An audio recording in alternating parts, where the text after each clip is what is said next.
the first time that a global event of a such large scale is being organized by India. I extend a warm welcome to all the esteemed guests attending this event in the maritime hub of India. I'm sure this event, together with seminars and exhibitions, will showcase the emerging trends and opportunities in the maritime sector. We all know that oceans cover more than 70% of the Earth's surface. We also know that oceans contain 97% of the Earth's water. Therefore, maritime transport can be the most extensive mode of transport. It is also the most eco-friendly mode of transport. However, there is one more aspect to this fact, which is that ocean contains 99% of the living space on the planet. This means that our lifestyle, transport systems, and trading behavior should not spoil the ecology of the oceans. Also, maritime security, freedom of navigation, and safety and security of sea lanes is equally important. The challenges of climate change have shown that even offshore human behavior can change the ecology, glaciers, and oceans. This is already causing a lot of concern for island countries and coastal communities in particular. I hope this summit will deliberate on these issues while discussing economic issues related with oceans. The elimination of sea piracy, which was a big threat to international shipping a few years ago, is a good example of how joint efforts by maritime nations can achieve outstanding results. Friends, there is a reason why this important summit has been organized today on the 14th of April 2016. Today is the 125th birth anniversary of a great son of India who also lived and worked in Mumbai. I am referring to Dr. Bhimrao Babasaheb Ambedkar, who was the architect of our Constitution. He is also the architect of the water and river navigation policy in India. I offer my profound respect to Dr. Babasaheb Ambedkar on this auspicious day. I also wish and pray that his wisdom continues to guide us in our efforts toward nation building. Many of us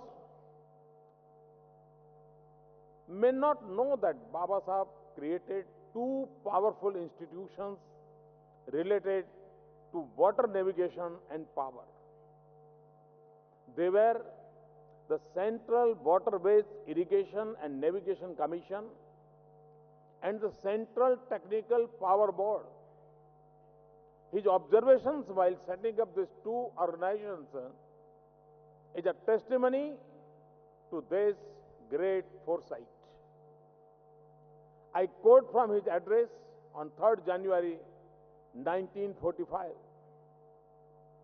The objects which have led to the setting up of two organizations are to advise on how the water resources can be best utilized and how a project can be made to serve purpose other than irrigation. Dr. Ambedkar had emphasized the importance of the new waterways policy in order to lay the foundation for a regime of prosperity for the millions of poor of our country. I am happy to state that we have embarked on the development of a national waterways is keeping with Baba Saheb's vision and foresight. With a GDP growth rate of more than 7%, India is the fastest growing major economy today. The IMF and the World Bank have indicated even better prospects in the days to come. We are taking aggressive steps to ensure that our processes of growth is both fast as well as inclusive. This summit is another step to realize Baba Saheb's dream of an economically strong, socially empowered, and technologically equipped India.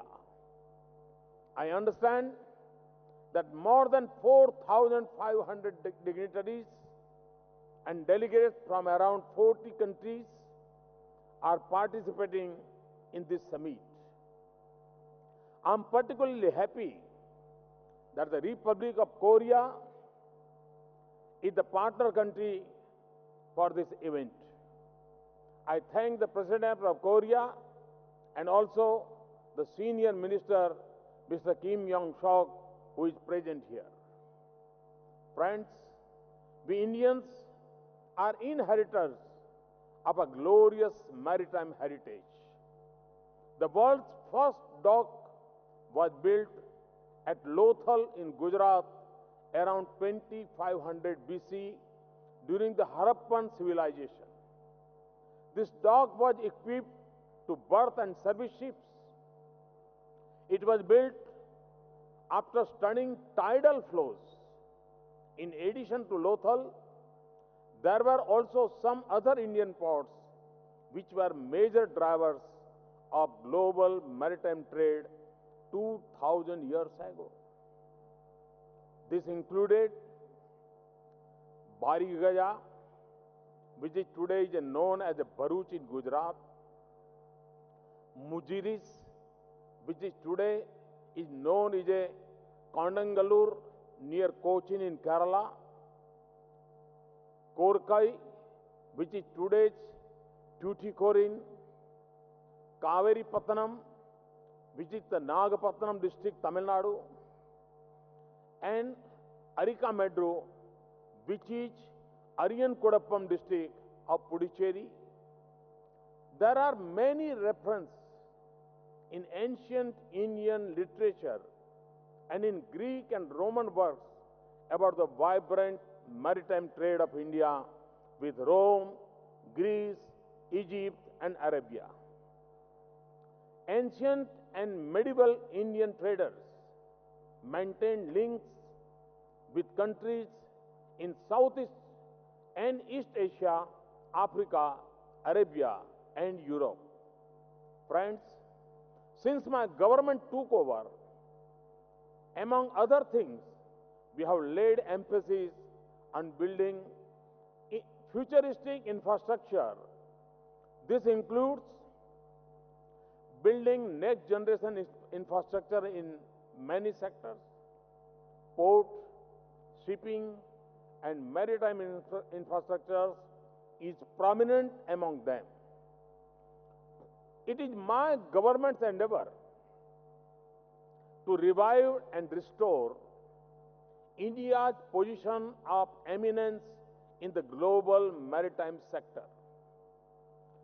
Building upon our glorious maritime tradition, we are working hard to achieve new heights in this area.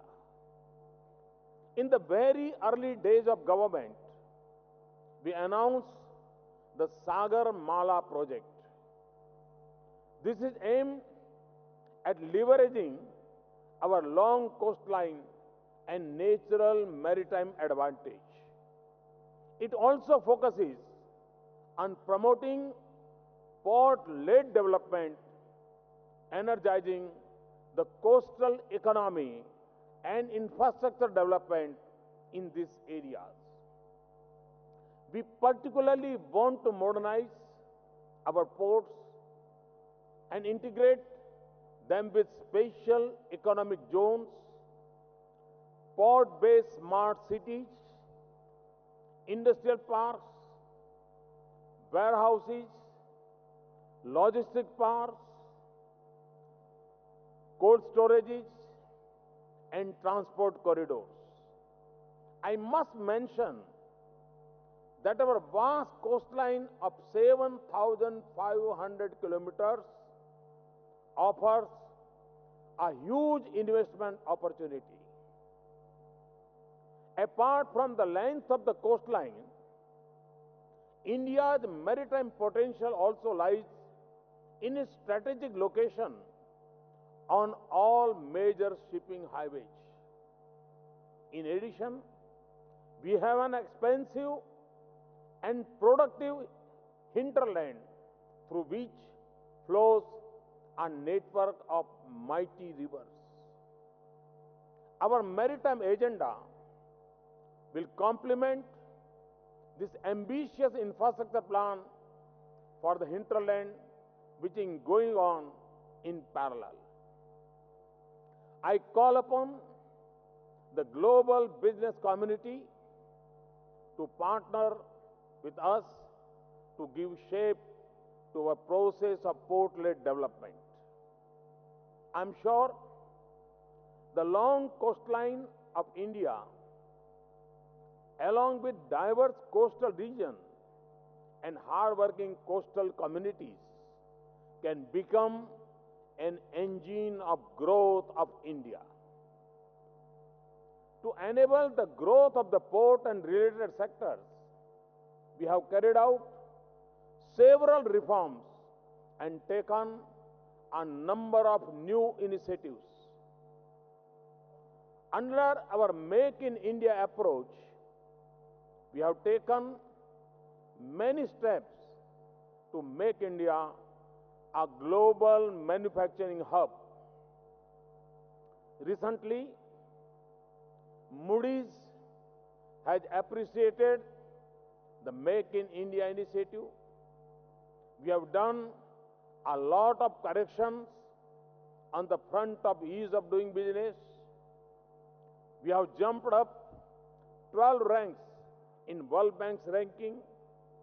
A lot of simplification has happened in the processes for cross-border trade. We have greatly liberalized the licensing regimes. This also includes the defense sector and shipbuilding therein. We have taken almost 60% of the defense items out of the licensing processes. Most of the FDI sectors are now put on automatic approval route. Shipyards are being given infrastructure status at par with the ports. Rebate of service tax on coastal shipping has been increased to 70%. We have granted customs duty and central excise exemption on inputs used in shipbuilding. Has seen the highest ever FDI inflow into India. India's highest ever quantity of cargo handled by major ports was in 2015. The port efficiency parameters have shown very good improvement. India's fastest average turnaround time in ports was in 2015. In the last 2 years, our major ports have added 100 165 million ton capacity with record addition in each year. 94 million ton capacity was added by these ports in 2015-16 alone, which is the highest ever. The traffic in major ports has shown a healthy growth of more than 4% in the last 2 years, despite global slowdown. The performance of the major ports in the last 2 years has been remarkable. Operating profit margins, which are declining, have increased. In 2015-16 alone, the operating profit of the 12 major ports has increased by nearly 6.7 billion rupees. During 2015-16, Kandla port in Gujarat breached the 100 million traffic landmark and displayed 20% improvement in efficiency. Jawaharlal Nehru Port Trust registered a net profit of 10 billion rupees, helped by a 12% increase in efficiency. Our flagship companies like Shipping Corporation, Dredging Corporation, and the Cochin Shipyard have registered higher profits as compared to the previous years. However, this is just the beginning. We want to do more. We are enhancing our own capacities of execution and implementation. The National Perspective Plan of the Sagarmala program has been released today. During the last 2 years, major ports have awarded 56 new projects involving an investment of more than 250 billion rupees. This will create an additional port capacity of 317 million tons per annum. Our vision is to increase port capacity from 1,400 million tons to 3,000 million tons by 2025. We want to mobilize an investment of 1 lakh crore or 1 trillion rupees in the port sector to enable this growth. 5 new ports are planned to meet the increasing demand of the EXIM trade, which will rise in proportion with the fast-growing Indian economy. New ports are also being developed by several coastal states of India.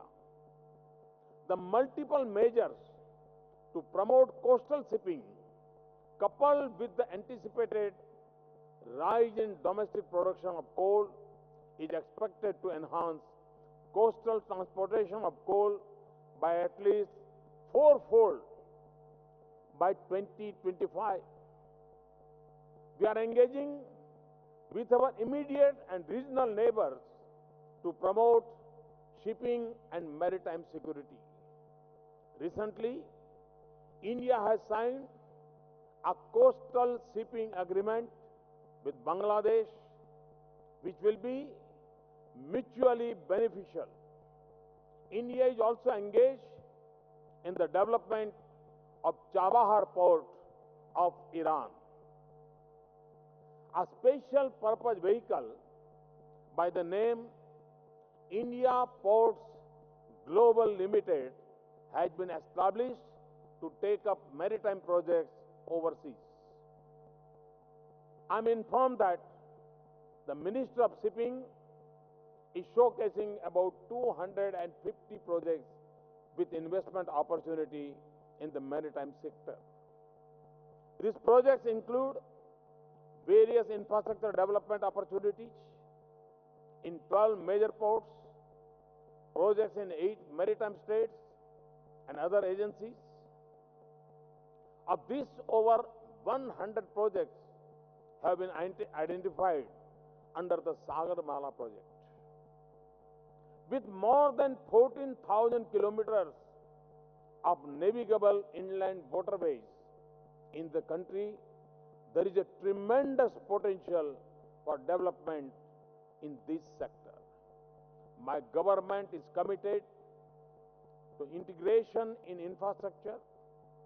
We are also committed to creating an enabling environment for investors and facilitate investments with an open mind.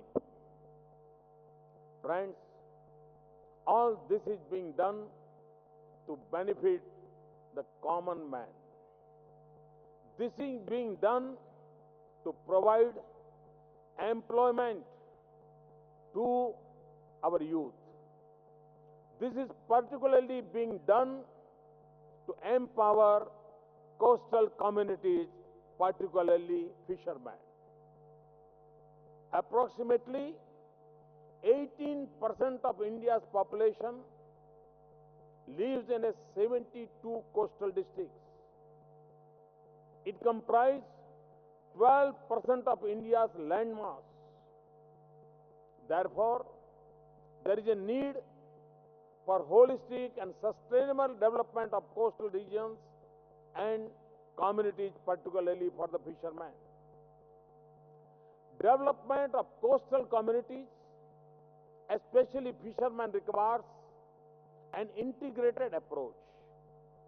As part of the Sagarmala program, we will adopt a comprehensive approach with focus on capacity building and training, upgrading of technology, and for improving physical and social infrastructure. This will be done in collaboration with the coastal states. These initiatives will create employment opportunities of approximately 10 million jobs over the next 10 years. This includes 4 million direct and 6 million indirect jobs. To broaden livelihood opportunities further, we are planning to deploy modern and sophisticated fishing vessels. This would enable them to harness resources in India's exclusive economic zone. In addition, we are also focusing on value addition in fisheries, aquaculture, and cold chain development. The port sector in India is a good mix of private and public port, with both contributing to the growth of the sector. The PPP model of development has been quite successful in this sector and has helped in bringing latest technology and best practices. Private ports have been growing at a very healthy pace and have nearly doubled their capacity in the last 5 years. They handle around 45% of the total cargo. Most of these ports are new with modern facilities and can match the best international ports in terms of performance and infrastructure. Friends, India has had a glorious maritime history.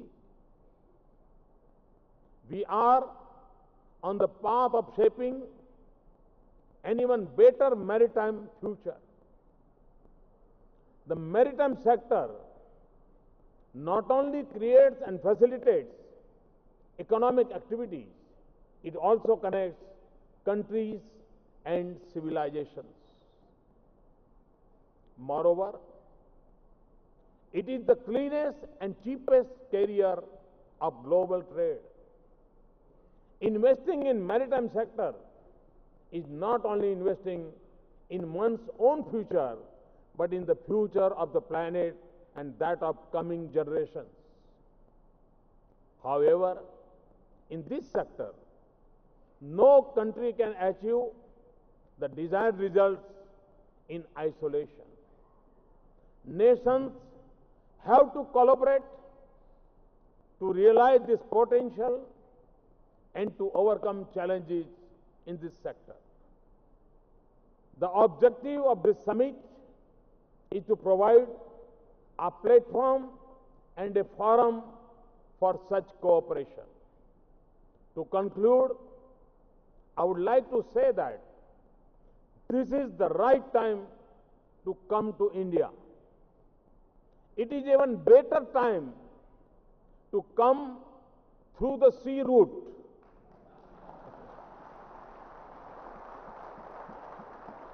The Indian ships is well equipped for a long haul. Do not miss it. Missing it means missing a pleasant journey and a great destination.